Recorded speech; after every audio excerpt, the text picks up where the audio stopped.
Alright, what's up guys? It's been a while. So today we're going to yank the gas tank out of the Falcon. I'm going to replace the fuel pump that I put inside, but generally it's just going over how to pull a gas tank out of a Falcon Ranchero station wagon. So they're all the same chassis, the Rancheros and the wagons. The gas tanks are hung the same, so this should cover both models. Alright, step one, jack the car up. Now we're going to get everything situated to pull the tank down. Flathead screwdriver, cordless drill, and a 9/16 deep well and an extension. And that's going to be enough to pull the straps down. So we'll take a quick look at what the straps look like. Alright, so this is on the driver's side of the car. Strap has just got this J-bolt on it with the nut, front and back. And then on the other side of the gas tank, oh, I'm all spun around. There you go. It just goes through that support brace across the top, and it just hooks in. So with this particular car, I don't have the conventional diff in it. This has got an 8.8 out of a 95 T-Bird. So, and this tank also has the sump added to it. This is gonna be all spun around, but yep, there we go.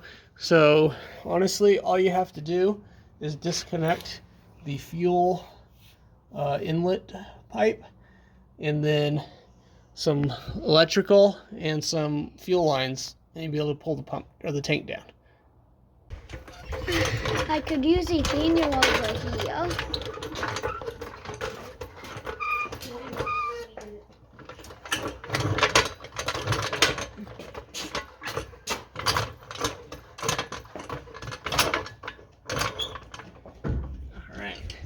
So from here, we're going to undo these strap bolts.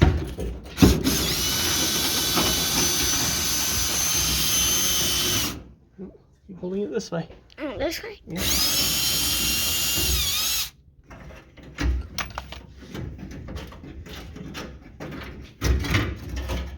Whoa. Yeah, it's going to sag a little. It's coming down. Okay, and then we're going to undo this one way over here.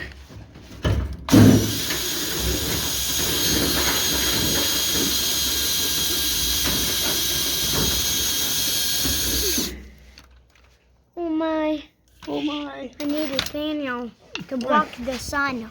Oh no, it's fine. I can't see very well. Okay.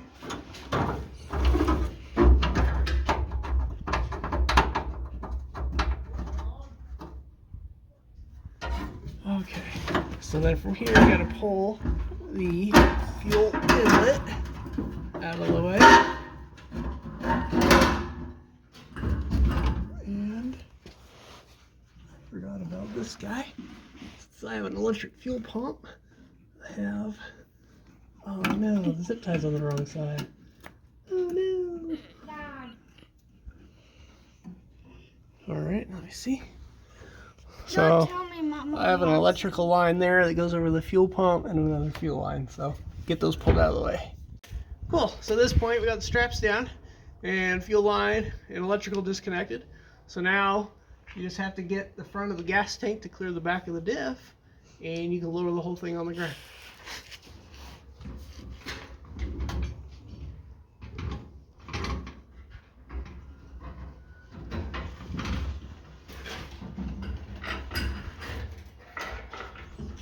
Can't really see the thing in the video. That's okay.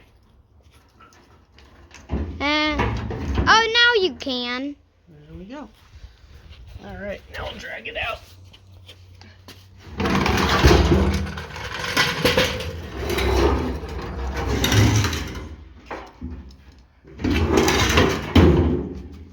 Cool. Okay. I won't forget to wash mine. Okay. Oh, I see shadows. All right, so Falcon Ranchero. This should cover like 1960 to 65. Should all have pretty much the same layout. The sending unit is at the front of the gas tank, and if you look at the way it's shaped, it's almost as if it's an upside down tank. Where I added my access into the fuel tank, this is essentially the bottom of like another gas tank. The way this little sump is, so the fuel center would have came in from inside the tank and rest at the bottom of this. So it's really weird what they were doing with these wagons in the Rancheros, but I'm gonna go ahead and pull the fuel sender out, pull my fuel pump out, and we'll swap that around and we'll put it back together. All right, so we got the screws off. We'll go ahead and pry this up. It should be kind of glued on there from last time.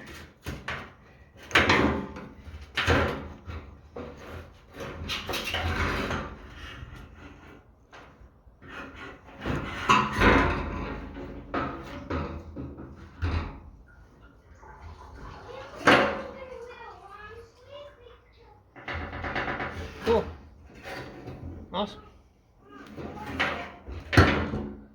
And then what we'll do is I might replace this hose, but I'm definitely replacing the pump. So I'll have to see what I got. That's not very good.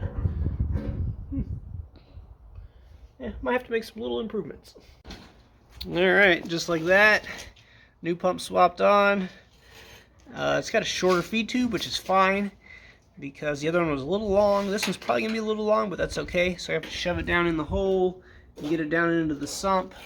See if I can get all that situated, and then we'll reverse the process, put it all back in the car. Alright. Okay, so generally what I do is I'll throw this up on a jack with this rolled underneath the car. There we go. And we're trying to hit, you can see those holes on the far side where the straps are at. So this has got to get lifted up to there where the J-bolt's at.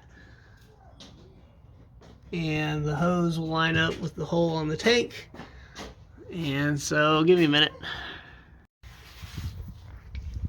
Alright, so got it lifted up into place, put the hose on. You can still move the tank around a little bit. You can see where the straps are supposed to go. The straps will just get lifted up into place. Put the nut back through it. Let's put the J-bolt back in that I just knocked out. But yeah, you get the idea. And then you'll run your wiring back for your sending unit, which is this guy here. It comes from the back of the car actually, and runs around the front of the tank and plugs in, but then it goes back into the harness here, and then it runs back forward through the floorboard to the car. So, alrighty, so got those back up in there. So what I recommend is you get the tank up high enough to get the nuts started here and here, and then from there you can run the nuts up with your drill, and you can move this around because you're trying to get this support brace up in here in the middle of one of these slots on the top of the tank on both sides. Factory, there's a piece of cloth of some sort that goes across there to keep it from rubbing weird, but that's been long gone. So you just kind of wiggle it about and snug these up. What I would recommend is after you've driven it for a couple weeks and have ran through a tank or two, crawl back up under and snug the nuts up again, because as the fuel sloshes around and everything, road vibrations, the tank will kind of settle. So you still need to like re-suck the straps up a little bit tighter. So that does it for fuel tank removal and install. See you guys later.